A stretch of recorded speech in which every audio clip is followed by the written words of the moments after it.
Good morning, good afternoon, good evening. Welcome to another episode of The Black Fans. To me, Robert. With me, Pete. Man like Mo out here. Yeah? Yeah, yeah. Do you know what I learned this week? Nothing. One Probably. plus one. So,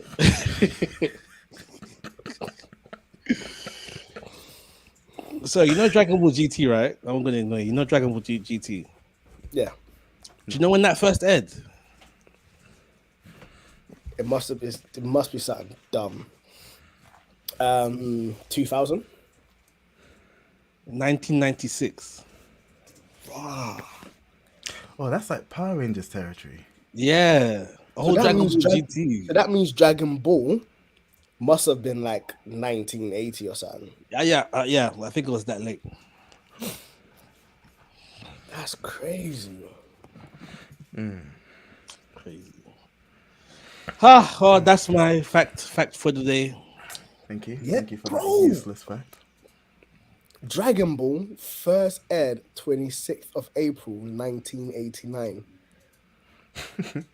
Yeah. I was Like even born 2 yet. weeks Well, after I was I was born. going to say, how old were you? I was like just a month and 5 days old. Like a couple weeks after I was born, mad. That just shows you how timeless the Dragon Ball series was. Yeah, and it's Did they ever nuts because find the when Dragon Balls? Yeah, they did. you haven't watched Dragon Ball, have you? Wow. They found it a few times, bro. Yeah, Right. because someone died and then they used it to bring them back to life. Yeah, they found it. They found it a bunch Isn't of there one times. character that always dies? Yamcha or Krillin or whatever. Yeah, but yeah, no, yeah. Goku keeps dying, and he keeps getting brought back. To a point where he came back with a halo on his head because they didn't want to revive him again. Yeah, it's long. I've only seen the Dragon Ball movie with Chow Yun-fat, which is the worst, apparently. Say Chow the name Yun-fat. again. Chow Yun-fat. I think it's Chow Yun-fat. I thought you said something different initially, but Okay. Cool. Should we get into it? yes, sir. Who's in the hot seat? Is it me? No, I think it's me. Robert think was it's in the hot Peter. seat last week. Okay. Yeah, Chow Yun-fat. Master Roshi. Then just say Master Roshi. No, but that's not the guy No, that... because he was saying the actor that saying was the actor's playing name. Master Roshi. Because I know him What from... in the live action? Yeah. Wow, you wasting your time watching that? Crazy. Yeah, I know. That's what I heard. Anyway, we're getting sidetracked. Let's go. Sweet. Take my time in the hot seat. Cool. Peter, can I go first? Yeah, go go for ahead. it. Is it wrong for Christians to want to have prenups before they get married?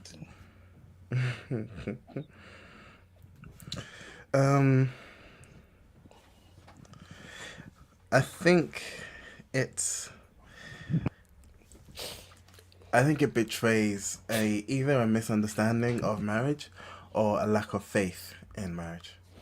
In as much as I know it's, She's for the streets. Well, not even because your prenup could be whatever, right? And could be dependent on whatever that leads to the marriage. But if marriage is as Sorry. Let me give a quick story. So,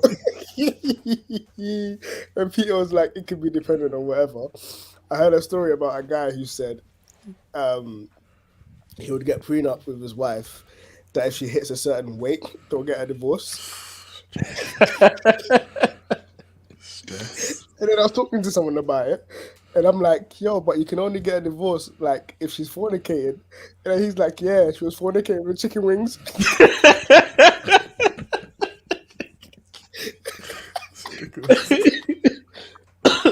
it's ridiculous. But I'm done. what do you think the argument is that you get a prenup for the same reason you get car insurance, not because you believe you're gonna crash, but if it happens, you want to make sure you're covered. That's because in this country, car insurance is legally required. No, but then Like as also, well. what's I mean, the you use the car insurance example, and that's if you have an accident. Now, yes, you can trust that God is going to keep you, but then at the same time, you're also a human being, and unless you understand that you've made mistakes before, you could have an accident. Um, and if you are to, maybe God will provide. But I think car insurance is a bad example because it's legally required. When it comes to marriage, Okay, life insurance then. again, same thing.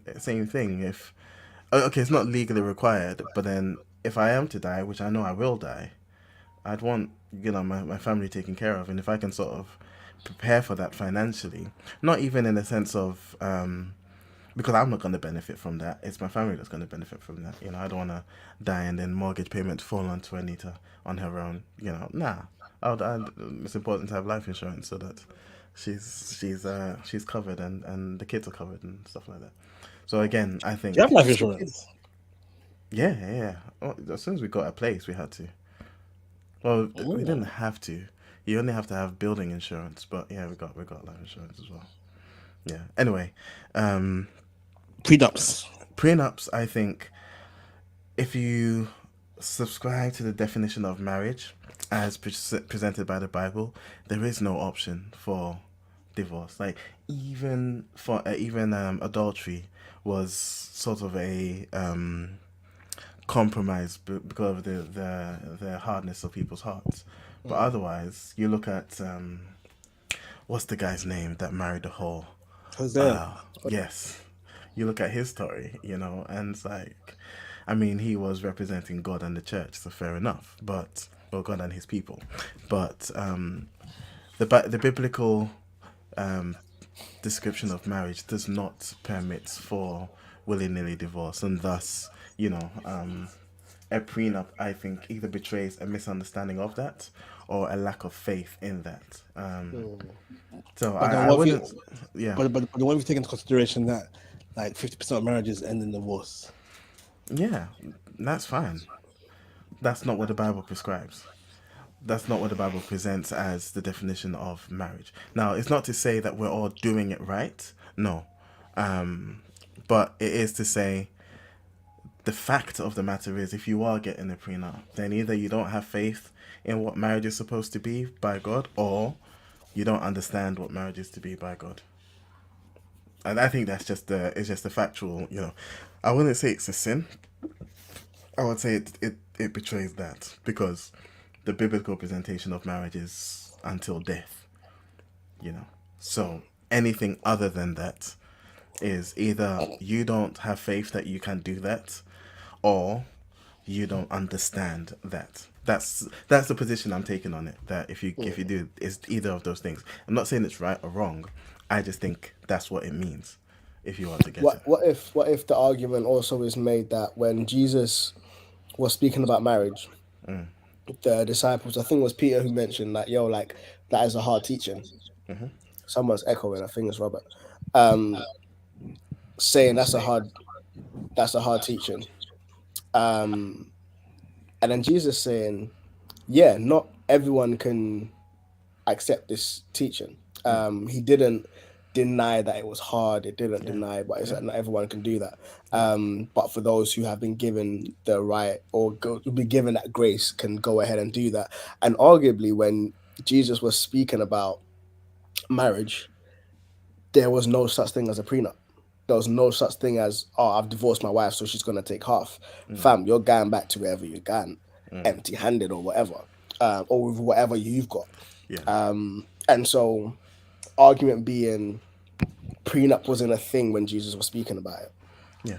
But there was Oh, accommodations sorry. So made. look, when I mentioned Yeah, the first part was in relation to, again, this is just speculation, but potentially the same statistics in terms of divorce because of the response of the disciples being like, yo, like this is hard, like bag of people are getting divorced and that, like if we're not allowed to, then that's a hard teaching.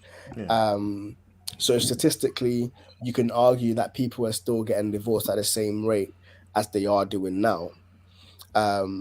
If biblically you could, like, not biblically but historically within the Jewish culture, you could divorce your wife and they could take half, would there have been some sort of nuance or law or regulation or something to kind of govern that? So are you saying, I don't understand. So what's the question? Would they have prenups? So I don't think it's a question. It's more so a spanner in the works, in thinking through it, and that Jesus recognized the difficulty of staying married, essentially. But that representing the potential of divorce being as prevalent then as it is now, and wives taking half or a spouse taking half, or however it worked out, wasn't a thing back then. But if it was, would that have shaped the conversation a bit more that they were having? Yeah. I don't think so, because I mean, even then, marriage wasn't what it is now. Like, there's a lot more significance for the woman in those times. You know, just being, you know, historically accurate, it was a lot more beneficial for the woman to be married and to be sort of taken care of in that capacity. Now it's significantly different. But I think in Christ recognizing that it is a hard teaching, and not then sort of running back what he said, if that makes sense. Like, yes, it is a hard teaching, but that doesn't change the facts. The requirement, the requirements. That makes perfect sense. So I think it will still be the same. And again, it's not to say that it's wrong or anything. I just think it betrays those two things: either you don't have faith that you can stay married, or in which case, why are you getting married? Well, because you love the person, or you don't understand that it doesn't. There is no out. There isn't supposed to be an out. It's two becoming one. Till death do us part. To become one. Okay. Robert, what are you saying? Yeah, I'm happy with that. Marriage is for a lifetime, not just for Christmas. Come on. That's stupid. The honeymoon. Alright, so my question is a silly one, but still has implications. So what happens, a Christian couple come to you. Robert, what are you doing? A Christian couple come to you, I'm saying the ambulance. Who, for argument's sake, are married. For argument's sake, are married. This is a hypothetical. For argument's sake, they're married. But they realize somewhere down the line, somehow, that they're actually siblings, that were separated at birth, adoption, whatever, and then they've kind of come back together. So obviously they're married, they've consummated a marriage, they've been living their best married life. They haven't got any kids as of yet. But obviously they find out that they're siblings, same mum, same dad, biological parents. That presents a moral dilemma. And they're like, Elder Peter, we want to sit down and have some biblical counsel. How do you approach this conversation? What do you say? What do you do apart from praying and fasting before you have it? You know, it's crazy. You would have been saying, "Yo, that's my brother in Christ." These are just your brother.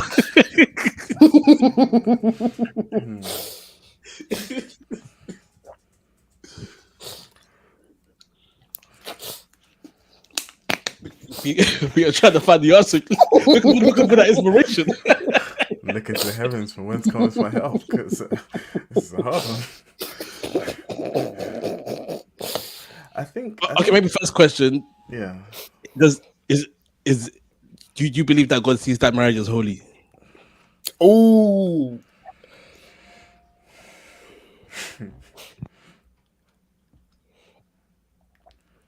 I don't know. Calculations are going through people's heads right now. I don't know. I don't know. do you The know what? reason I say I don't know is, you know, before they got married, was there at the back of someone's mind like, no, I don't have, like I don't have spiritual peace about this, not knowing why, and then it's God trying to tell you that's your sister, bro, that's your brother, and then they ignored it because they're in love, and then this comes out. So I don't know. I honestly don't know. I think because at the point at which they got married, they didn't know. And if they haven't, so I'd have to go through various situations. If either of them, both of them, didn't have this sort of strong, like, uncertainty about it or lack of peace about it, as sometimes is the case with a Christian making a decision that's wrong, that they don't know is wrong, but God is trying to tell them. If they didn't have that, and they were both happy, they're both Christian, they're both cool, and they got married, I think God seeing it and knowing, he's like, guys, I wish you wouldn't do this. I don't know if I can say God sees it as holy or not, but yeah, I don't think. The other thing, however, is like marrying family members biblically isn't a far fetched thing. Sarah was Abraham's sister, half Yeah, but sister. Fair enough. after that, in the Ten Commandments, they were saying don't marry your father's Yeah, child or yeah, your mother's yeah, child. They yeah. made That's it a true. lot more explicit there. That's true. And all of those sort of had their own little things, that showed God didn't. Yeah, so I guess no. I guess the answer would be God knowing that's your brother, that's your sister, wouldn't want that marriage to happen. Or wouldn't see it as holy because he knows he's got more information, and when they got the information, that's why they're coming for counseling if they are. Yeah. And so there's that. In answering your question, Rob, I don't think God sees that as holy. Do you I know don't what? Yeah. necessarily think he holds it against them because they didn't Kind of. know. Yeah. But I was about yeah, to say just to add because you had asked a question before, like this is last year or potentially 2 years ago, and it's like when you commit a sin, up until you recognize that it's a sin, like the atonement isn't required until you recognize that as a sin. And so I would almost argue that in their innocence, yeah, that union wasn't seen as sinful yeah, yeah, until they yeah, recognized definitively, yo, this is my sister. Okay. And not necessarily this is now a sin, but it's like now there is a dilemma. How do we yeah. move forward from here? Exactly. Yeah, yeah, exactly how I wanna put that. In terms of what I would tell them to do, honestly, I would have to Stop go smashing. to. Yeah, well, that would be that would be the position I would take, because one, biologically it's not healthy. Two, we understand, like as you say, it biblically not right. It's not right. And now that you have that information, you have to make a decision that now well, actually this is not right, and that's why you're coming for counsel because something's amiss. And so Would you yeah, advise them to get divorced? yeah, or annulled. I think they can annul it on that, so that it's like it never happened. That's wild though. I, Yo. I mean, I know you've invested emotions, and I wouldn't trivialize it and say yeah, it's easy, but at the same time, like if you know and like maybe go and get a second Yeah. opinion, maybe do some DNA test. But that's not But like they've done the DNA exactly, testing and if you they've know, got the scientific proof and then they yeah, come to you. yeah, Ancestry.com. Yo, then unfortunately that's the family you're tree gonna have was to not very expansive in this one, boy. you're gonna have to cut your losses, and That and is so wild. I think they even wouldn't feel comfortable if that makes sense. And Mm, clearly they don't because they're coming for counsel. So it's not the answer you want to hear or they'd want to hear, I imagine. But it's an answer I think they know in their hearts. You can't, yeah. especially now that you can't carry on. You have to get annulled and yeah, stop smashing. But then if they decide to carry on smashing, well, I mean, I mean, legally, they've been raised by different parents. They've got different surnames. So it's like, but But yeah, then that's biologically, that's such a danger yeah, for it's a what could madness. potentially be kids, and it's quite clearly not something prescribed in the Bible. Like, Yeah, don't smash your children and stuff like that. So, yeah, then yeah, I'd have to say, yeah, now you guys need to either stop smashing and get it annulled and figure out a way to mourn and get over your loss. Right, question. I mean, it's a loss and a gain because you gain a What's the sibling. wife getting the sibling sister? Okay, a question. If they couldn't get it annulled, and so they had to get divorced. Yeah. If they were to get remarried, would that be seen as adultery? No, well, no, I don't think so in that case because not in the sight of God, I don't think, because that marriage was not legit to begin with. It was an abomination. So it wouldn't be what God would have wanted for them Yeah, originally. that's wild though. So they just corrected Imagine the mistake like they made in their innocence. them lot were praying, and fasting and that, and they had the sense of we should be together, not as a couple, but as siblings. But they just obviously they understood it as, oh, we should be together. Cool. We should be a family. You know, like that. No, you already a family. Okay, so would this advice still stand for like first cousins and second cousins, and like how many cousins out would it be until it was okay to say? That's a weird one. To be honest, I'd probably base my answer on the biology because I don't know. Because I think, if I'm correct, the Bible prescribes your father or your mother's kids, so like the direct half thing. I Yeah. don't know what it says about uncle and auntie, and again, Abraham, culture Yeah, differences, Laban. but Yeah.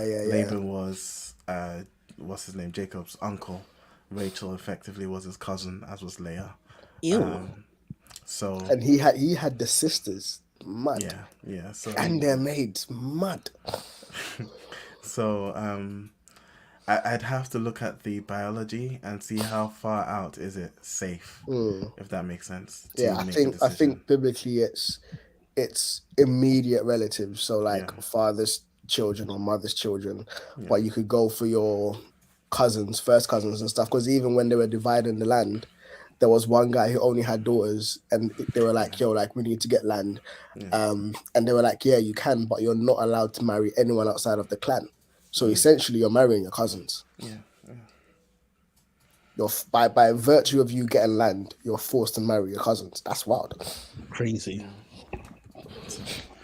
Yeah, man. Gotta keep it in the family. Can I tell a Literally. weird story? I need to see it. So if she gives me like eyes, I'll have to edit it out. Unless someone's watching live.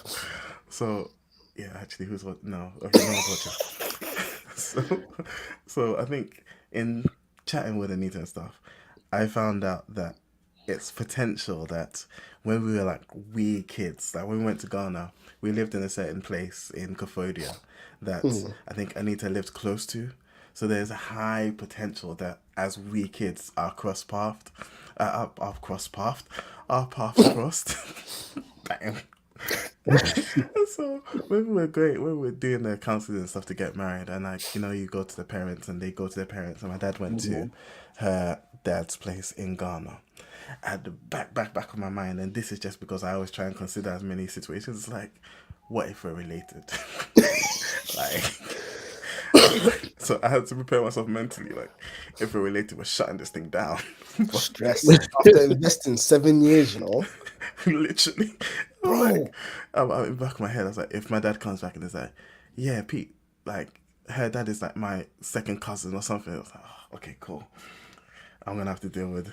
But that's all right, though. I don't know. If your parents are second cousins, that makes you what? Third? Quite far out. Isn't Yeah. it? Yeah. But no, it's just because I actually have considered that before.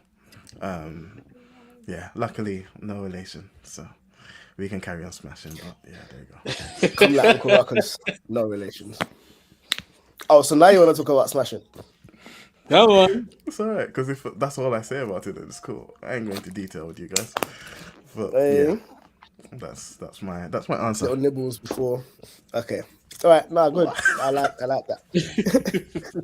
Little nipples, you know.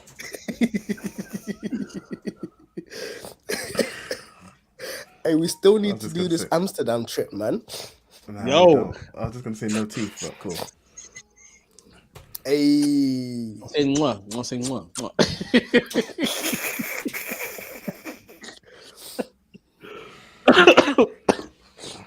All right. What's our topic? Right, was you happy with Peter's answer? Yeah. It was as I said. It's a serious one, but it's not serious. It's banned. So,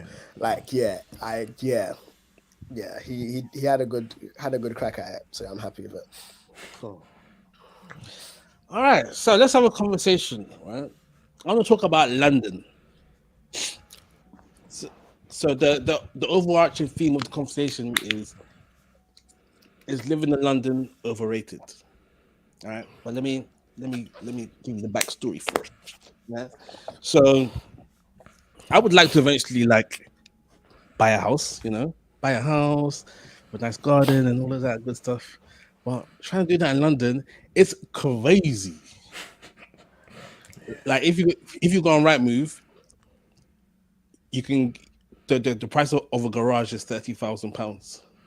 A garage, A garage. a plot of land for your car. You can't even live in it.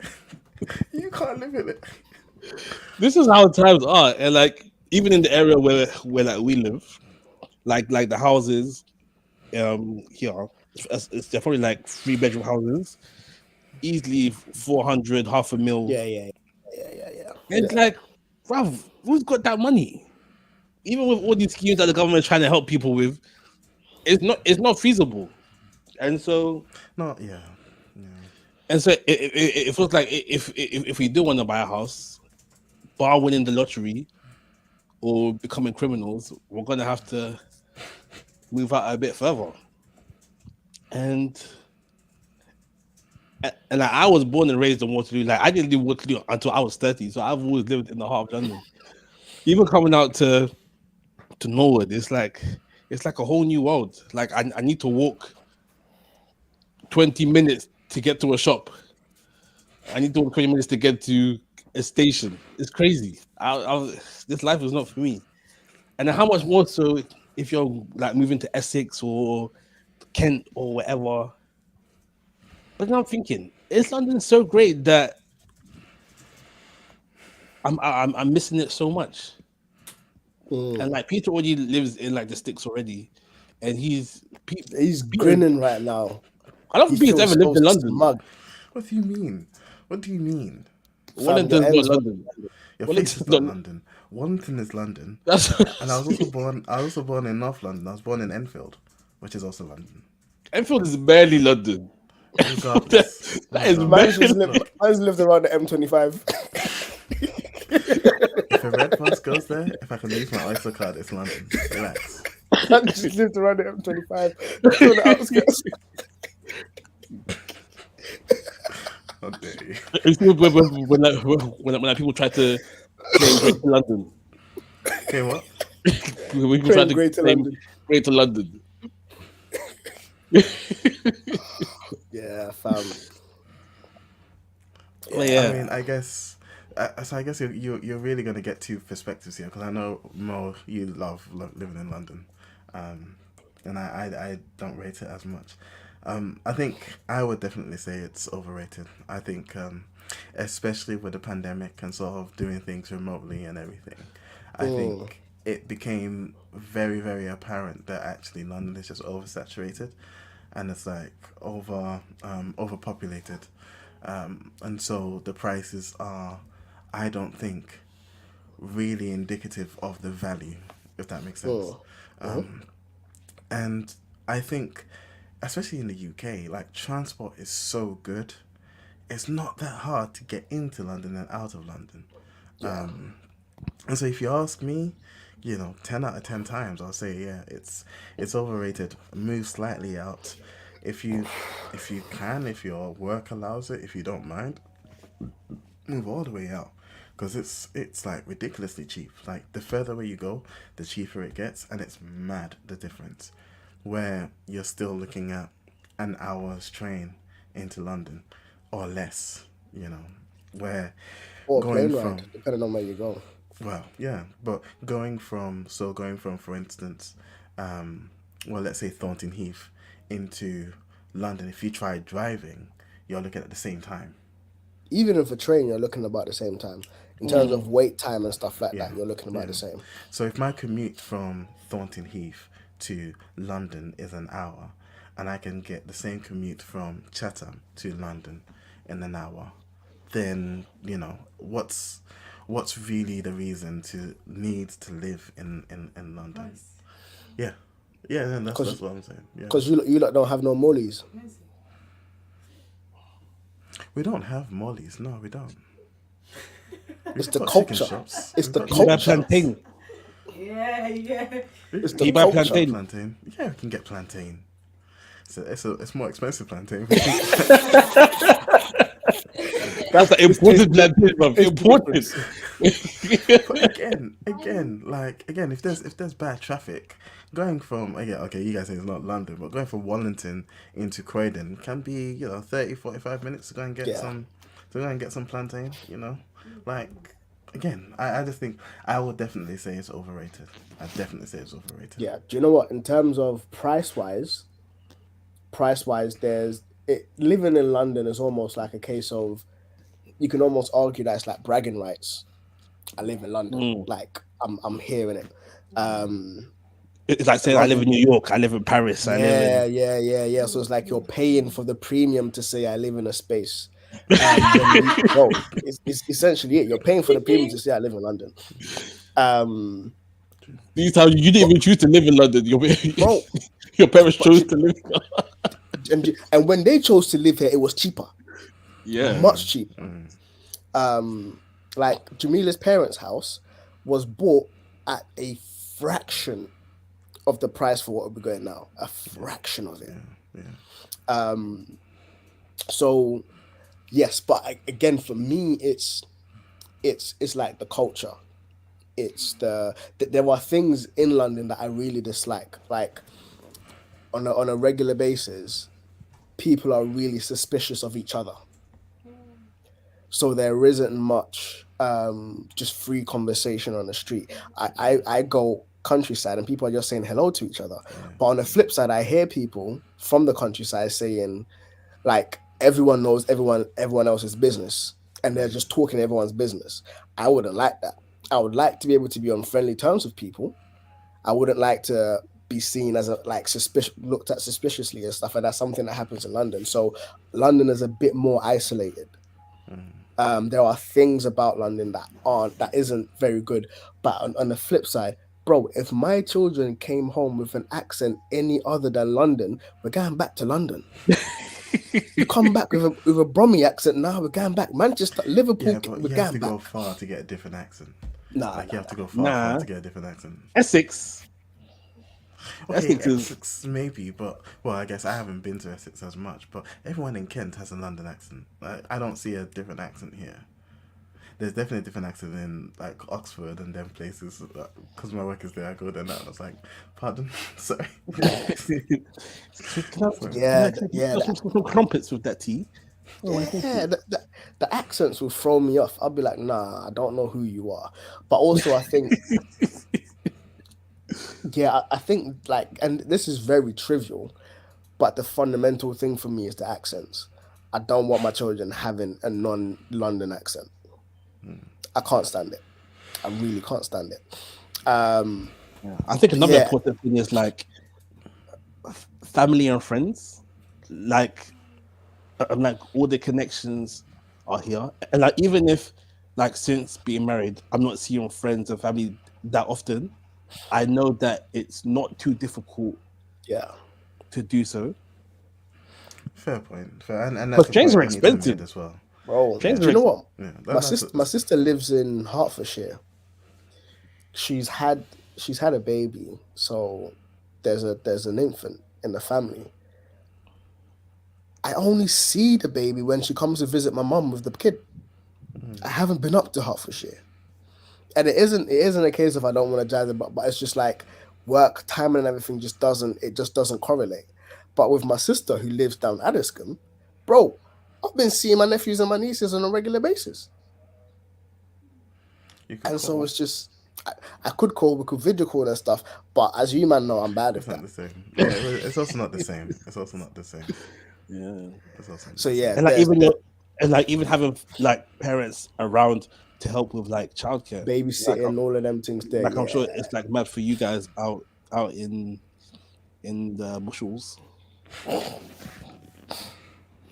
No, I mean, of course, there'll be trade-offs. There will be trade-offs. You move a bit further out, and it takes a little bit further to get. Unless everyone moves, unless everyone's out. If everyone's out here, then it's the same thing. You still have your friends or your family. You can make friends. Yeah, you can make friends out. And Now, making friends as an adult is much difficult than it is when you were kids, Truth. when you had a lot more free time. Truth. So yeah, I think, but the one thing that I definitely agree with is moving out. Like visually, London is not that pretty.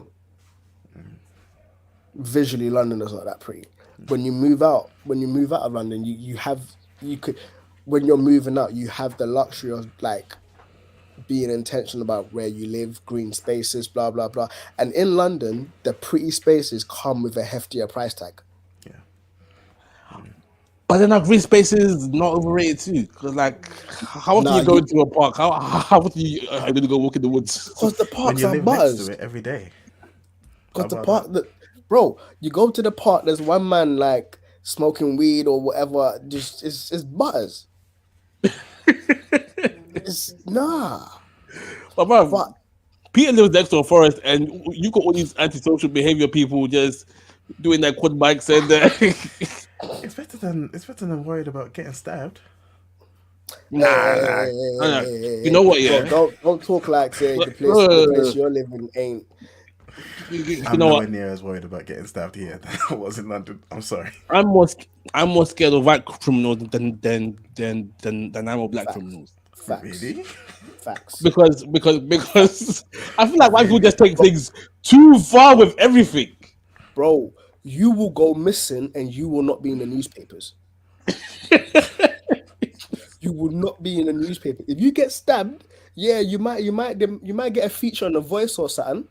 On the voice. But in them ends, yeah, missing, it's just going down as a statistic. You're not going on any newspapers. No one is And reporting on it. White criminals are different. Fam. They're mean. They're mean spirited. Did you guys see the video of the the guy in I think it was in Croydon, and he was attacking like a car. He was attacking someone in a car. Pulled out a knife out It wasn't a knife, man. He pulled out a sword. It was a little Rambo It was a thing. little cleaver. Trying to get into it. Yeah. You don't get that out here as much. You definitely don't. That's as much. Well, no, 'cause That's I don't want to say you don't get it at all because I haven't read it or heard it around here. But definitely, I mean, just even how often do you hear police sirens? Like we go into London when we're going to church, and as soon as you get into London, within 30 minutes there's police sirens going somewhere or an ambulance going somewhere. Tell a lie, yeah. Whenever we go on retreats, we kind of go into the countrysides, and most of the time we're coming back off the motorway. You can tell when you've driven into London. No, you just know. You can just it's just something. There was one time I had my window down. I was like, we're back in London. Yep, we're back. But yeah, there's definitely perks of moving out of London. There's definitely perks of moving out of London. I would like to live outside of London. I would like to go countryside or whatever. But I think around the practicalities, the day-to-days of living outside of London, I'm just like, I don't think I can deal with it. I don't think I can deal with the practicalities of it. I think that's the other thing as well is it does. I think it does depend on who you are as a person, like your work and stuff. Like if you're having, I mean, there are people here that commute into London every day, use a coach or whatever. Like it's a doable thing. For me, I'm in a unique position where I work from home. My job is actually in Oxford, and I work from home. So it's like, and I'm the kind of person that's happy to just be in a house all day. I'll go and then, get beaten up by some people, and I'm like, I'm good. So You might want to give it context works. to that, boy. Because you're saying your space it doesn't have much crime. I've got to go get beaten up and come back home. Go and pick fights. Yeah. No, go and pick fights Perpetuating stereotypes. in an MMA dojo, so it's cool. But yeah, it works for certain personality type, and I guess if you're the kind of person that wants or needs to be near or have access to the clubs, and it's a club, then cool. That was so condescending. Bro, what's wrong with the clubs? I haven't covered in ages. And it's just like, why are you like this? But otherwise, Yeah, look, I'll take a park and some woods, and I'll like I definitely enjoy the different pace of life, and I do think I would enjoy the different pace of life outside of London. But yeah, I think I'm too acclimatized to London. What exactly though? If I ask, what exactly would you necessarily miss? I think the convenience of everything, Of what? family being around, corner Okay. shops, Okay. like transportation. Corner shops is not a London thing, It's not a London thing. and you but drive. but let me finish, bro. Why bro? It's not a London thing, but like the sheer number of them. Like on my way to the train station, which is like 10 minutes away, I walk past like 7 corner shops. Yeah, bro, you just got that one spot by you, bro. Exactly. Yeah, we've got one. No, we've got the one spot. We've got a Jamaican shop down the other end. We've got your racist. I'm saying Turkish corner shops. Sorry, You're racist. why? No, I'm joking. No, like a Jamaican like patty and stuff. They sell No, that. no, I'm talking like convenience shops. I'm talking like convenience shops. The quality of it. I need to point out the quality. Like Yeah, bro, Spot's not the one, you know. We haven't got it here. We haven't got that here. Yeah, We haven't got that restaurant stuff here. See, well, if Fair enough. if Fair I enough. wanted to go buy Banku, if I wanted to buy Banku, there's a shop right beside me I can buy. Can you go and buy Banku? Can you? Yeah, you we'll just come to London. You're gonna drive 1 I hour. left London just to come back to London. You're gonna drive an hour for Banku. Oh, we'll make it. Or part 2 of- hours. We'll get it after church on Sunday. No, I get. Okay, fair enough. That's fair. And Anita's pointing out the quality of things as well. Yeah. I complained about the KFC here. Like I've been to KFC here, and it's like no spice. It's like, what are you guys doing? Yeah, you go to KFC opposite West Croydon, and Hey. yes, there's rats there, but hey, You could taste the MSG in the food. you can taste the we still. Who is it This is closest no longer to? the I think- Colonel's recipe. Well, no, it's not. I think it's closest to Mo. No. Well, you guys might not know it, but we still only get Chinese from one place in Max. Dorset Heath. Yeah. Max. We got Chinese out here. I got food poisoning. Now you say Chinese, I'm not even hungry anymore. So, And that's it's Yeah. the for me it's the convenience. Yeah. The convenience of family, convenience of transportation. But also I have grown up with the London culture. So for me, there's something you've also about the grown up in culture. Ghana a little bit. So I've also grown you up in can Ghana adapt. a little bit. But yes, I can. And I am a lot more adaptive than my wife. Because all she knows is Heath. Like literally all she knows is Heath. But I know that I have spent at this moment 3/4 of my life in London. And so I am more, in as much as I was born in Ghana and I was raised there for the initial part of my life, I am more of a Londoner than I am Ghanaian at the moment, just by virtue of where I've lived. And I have taken in more of the London culture than of even the Ghanaian culture. And I think Yeah. I think there's also that sense of familiarity. Yeah. So like you could go to different parts of London. You could North London, East London, West London. It still feels like London. Not my wife says not Enfields. Well, that's Why is Joe coming for Ethel? All I'm saying, That's nice, man. any part of London you go to, when the man them say, "Yo, what ends you from?" You know what's about to happen. You kind of know the script. yeah. London's like a pick and mix pot of just everything, and it's like no matter where you go, it's still you still feel like you belong there, even if you're not from there. Diversity wise, I believe there is another. I think is it Birmingham or Bristol? I think it's Birmingham. Apparently, is more. I think it's like the most diverse region of England or whatever. Town or whatever, however they're kind of split. So diversity They talk wise, funny. Though. They talk funny. Look, I'm from yeah, Birmingham. Birmingham. Nah, what? Nah. I'm Brummy. Nah. The only person who is passable is Bugsy Malone.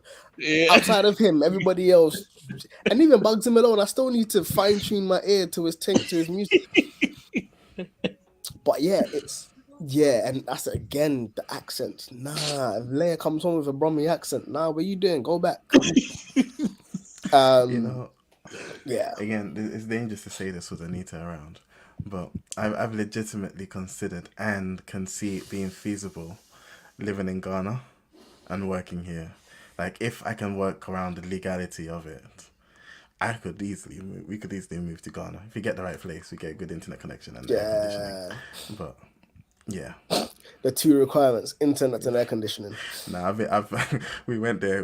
I've been there recently, and I can't handle the heat anymore. So we need air conditioning. Yeah, bro. Yeah. Do you know what? Yeah, my mom went there. She spent a couple months there, and came back with eczema all over her body because of the heat. Stress. Yeah. Yeah. Just because of the heat, it was mad. Yeah. So and plus in terms of house prices, most definitely house prices are ridiculous. If you're looking at a house that is in decent condition, don't look at anything below 350. For a 3-bedroom house, don't look at anything below 350 within our area anyways. Don't look at anything below that, because the amount of work you're going to have to do to that place, you're going to have to practically stay renting whilst you fix up that house before you can move in, because it's not going to be in the space that you want it to be in, and it's going to need a considerable amount of work before you go into it. But in that regard, if you do want to remain in London, and this is specifically for the Christians, yo, you got to talk to God and try pattern a side hustle somehow. Like, really talk to God about, yo, like, you see these gifts that you've given me. You said that your gifts will place you in front of kings. Let's talk. Let's talk. I need some of that royalty money to be able to get this house. That's me. Because I almost see it as a challenge to be like, yo, okay, Jesus, I don't want to move out of London, but I recognize that these prices are mad. If this is the space that you want me to remain, then, and like I'm gonna buy something, then we gotta pattern it somehow. Do you want to buy a house, Moses? I do want to buy a house, but the thing also is, yeah, I'm looking at this practically, and sometimes remaining in a rental place is actually more practical than buying. Because it's like, My wife said because my wife asks because. So it's in terms of the overheads and stuff, like if any building work that needs to be done on this house isn't coming out of my pocket. Anything to do with the structurally is not coming out of my pocket. Like, but the thing is, obviously, if you have a landlord who isn't prompt, then there's issues there. If it's your house, then you know that, all right, cool, the roof is leaking, let me call this man to come do it. But again, do you have the money to call my man to come do it? But if I'm renting, I don't need the money. You need to come fix it. I'm paying you rent. Bro, it's as simple as that. I'm paying you. There's damp. I'm paying you rent. Come fix the damp. And so structurally, anything that happens is down to the landlord to fix it. It's not coming out of my pocket.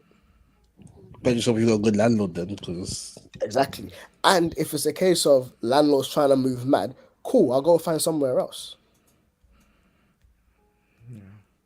And think- so you've got that flexibility, and you've got this sense of like the building is your responsibility.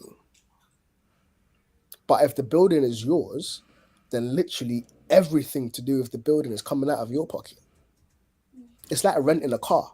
When you rent a car, when you pay for the thing, insurance is part of it, petrol is part of it, like whatever, depending on like where you got the thing from. But some places, petrol is part of it, insurance is part of it. All you do is ride it. All you got to do is make sure you don't crash it, you don't dent it, bring it back in the same condition that you took it out in. And it's the same with a house. But with the house, obviously, they factor in wear and tear, just the natural degrade, like whatever of the house as time goes on. But outside of your own stuff, you ain't got to fix nothing.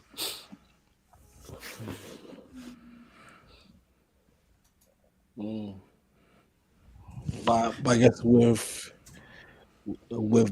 owning a house, there's that sense of security that you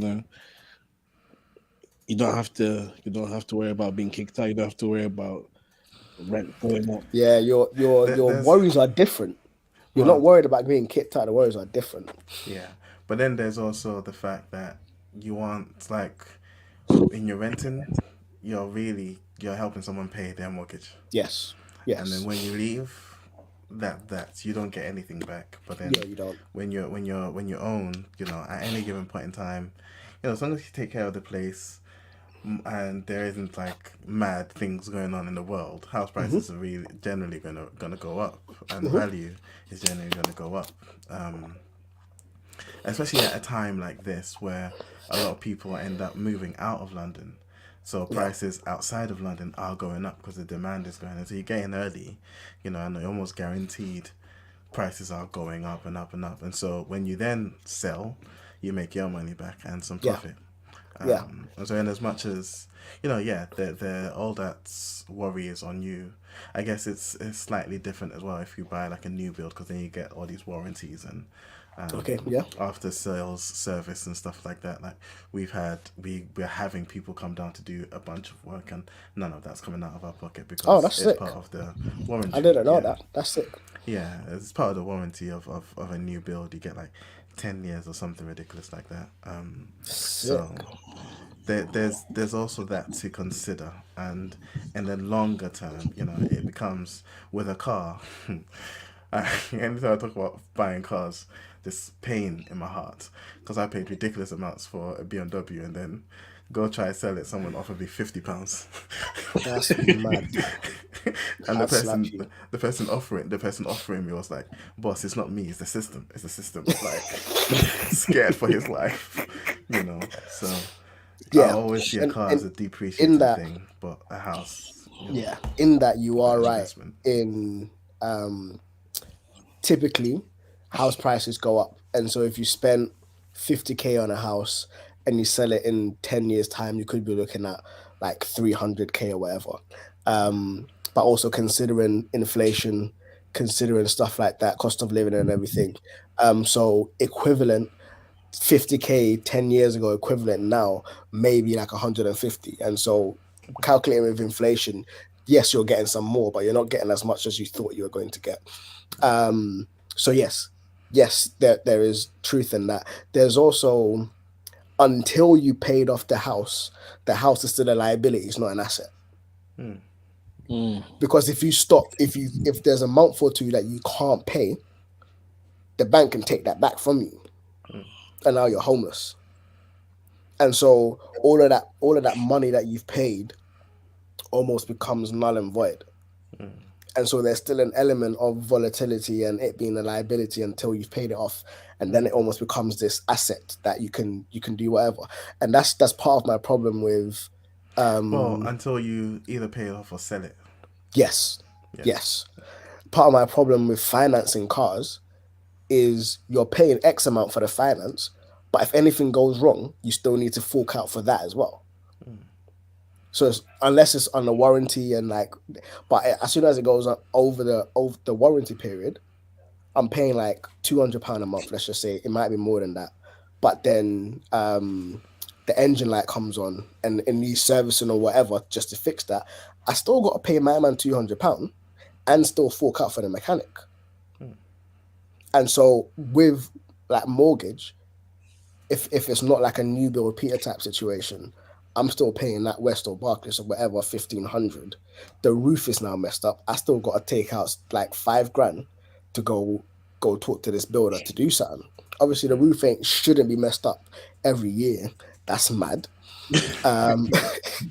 But like my point still stands in that, yeah, there's this, and so that very much depends on your situation.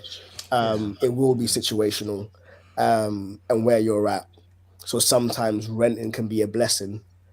And yes, you are paying someone else's mortgage. But for the most part, rental properties are purchased on a buy-to-let mortgage, which means that if I'm not mistaken, they give them a bigger piece of loan. And so it's not that you're almost paying them or paying their mortgage, but that property was bought to rent. And so you're paying off the building, but they still don't own the building because they legally cannot come and live here because they bought the building to rent it. So legally they can't live here. And so there's this weird thing in which buy-to-let mortgages work. So if they sell the house, bank will still take their P's. They'll take whatever and then they'll kind of keep it moving. The same with a normal house. But I know that a mortgage for you to live in the house is different from a buy-to-let mortgage. Yeah. And it works different. So yeah. If you did have to move outside London, Moses, where would you move to? Do you know what? If I was to move out of London, but still within the UK,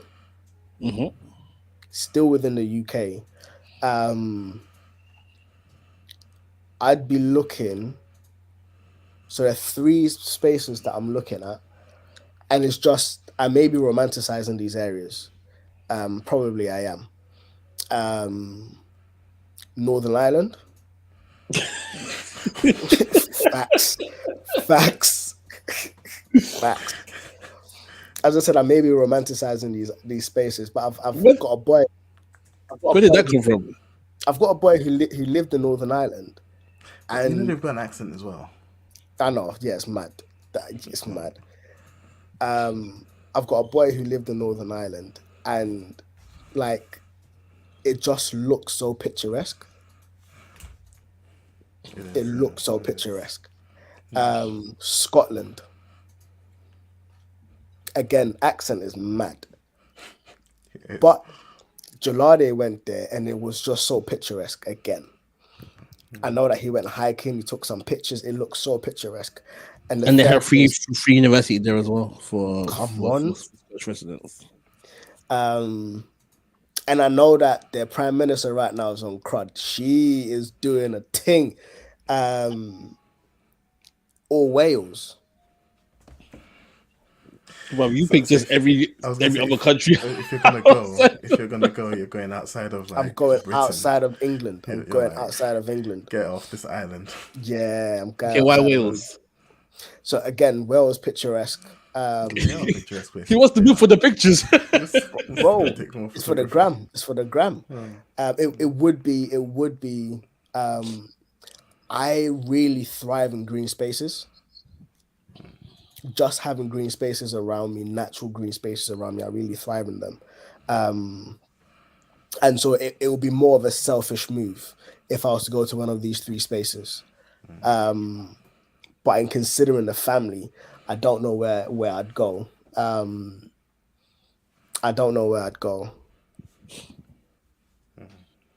Yeah, I don't see myself moving to Kent. I don't see myself moving to Essex. I don't see myself.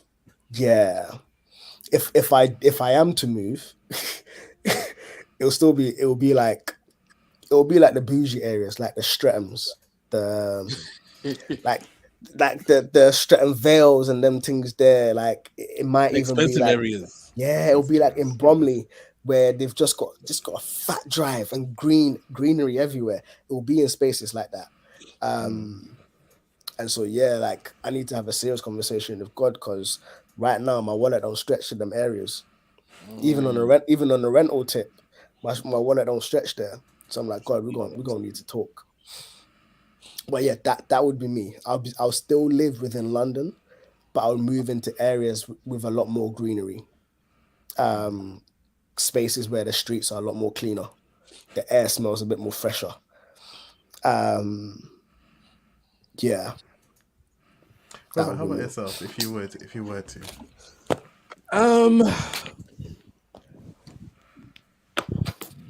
My top 3 places. I might pick Chatham just because Peter lives in Chatham.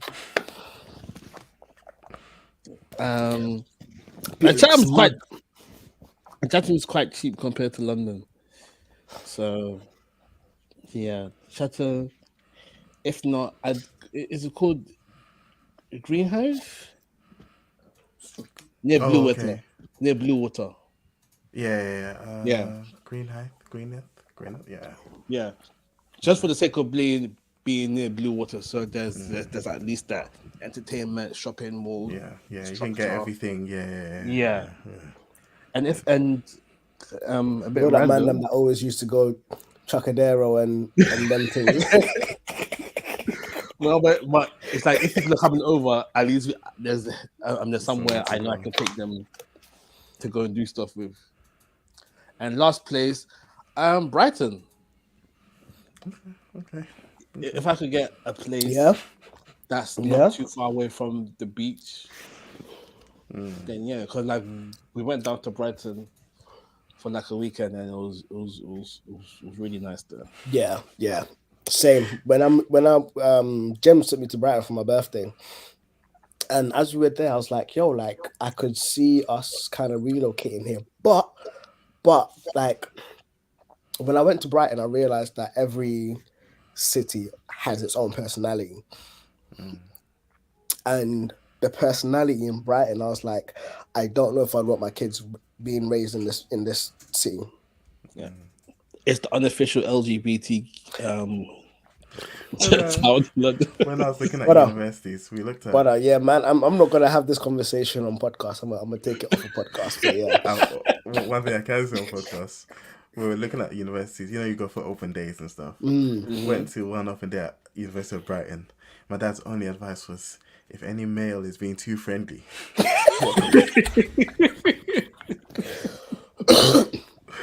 Yeah, the personality is very fluid, and not just sexually, but they're just fluid and free in terms of just like drugs, and like in all of those sense, in all of that sense. And yeah, I'm just like, I feel like it would present more of a challenge in a way that I'm raising my children. It's kind of like help them navigate that outside of London. Yeah. Like, want to be at Ibiza. And so I'm just like, okay, how I don't think I currently have the wisdom of how I would raise my children in that environment. To keep them grounded in what I believe they need to be grounded in, whilst also being comfortable enough for them to explore themselves within that space. So I'm just like, yeah, I don't know. Just the fluidity and the freedom. I'm just like, okay, yes, I want them to have the freedom and stuff, but how do I ground them enough that they've got a stable foundation to be able to explore from? Yeah. Yeah. Cool. Well, I think that'll be that place to round up. Yeah, that was a conversation. If you can buy a house, buy a house. But I feel like, the one that's the con of cons. Shared ownership. Yeah. When you got the mortgage and you're paying rent as well. That's crazy. I was looking at shared ownership. But isn't IO's thing shared ownership? I'm not sure. It might not be I don't actually, because think I think so, he was no. looking at it, but then he kind of Yeah. backtracked after reading the fine print. Nah, With Yeah, all shared things, ownership there's is mad. ways.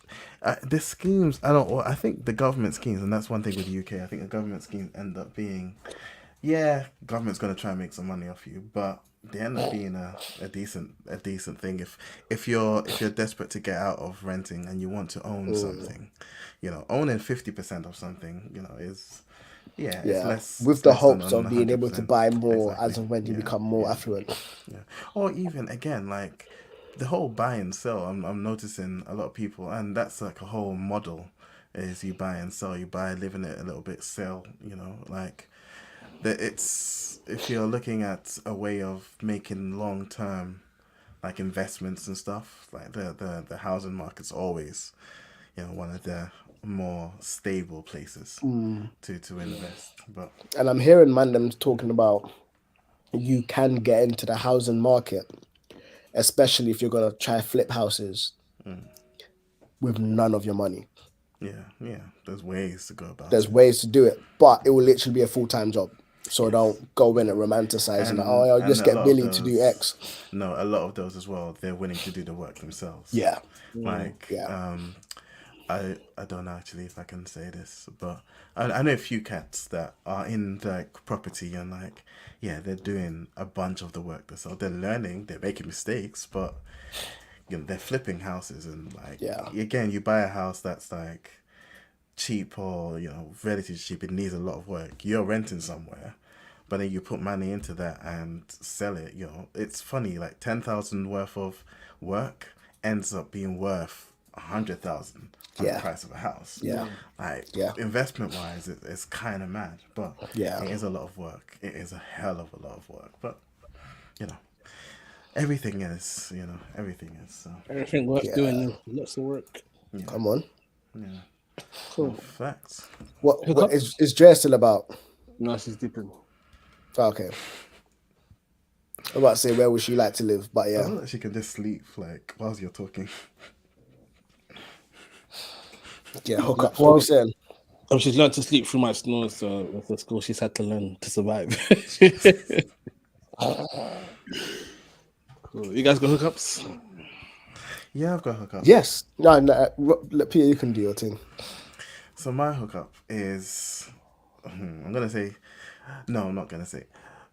I don't know if it's on all Android phones, but definitely on Samsung phones, there's a utility called Modes, and you can effectively set up, or configure different things that your phone does, either in different places or at different times. So I can set it up such that if I come home, maybe it's a silly example, it switches on Wi-Fi, it turns off my data, does a bunch of stuff, but you can automate all of that. But the way that I've been using it recently is actually work time, so focus mode, work mode, sleep mode. So at 10:30, I think it's on iPhones as well. It probably is on iPhones as well. It is. 10:30. It is. I was gonna say that. My screen goes into black and white. Do not Yeah, look, disturb. mine too. Look. Yeah, so just my thing is to, and you can also restrict apps and stuff based on the mode, to look into it. Just look into the modes and routines on your phone. If you've got a smart home, then you can even extend it to the house. And so at a certain time, the doors locked, the alarm set, all of these things can be automated. So look into the modes and routines, or building some automation on your phone. It's fairly straightforward now with Android and with iOS. So fairly useful as well. So yeah, that's my hookup. iOS got that as well. So my thing is a graphic novel. So the graphic novel, the Kindle version was released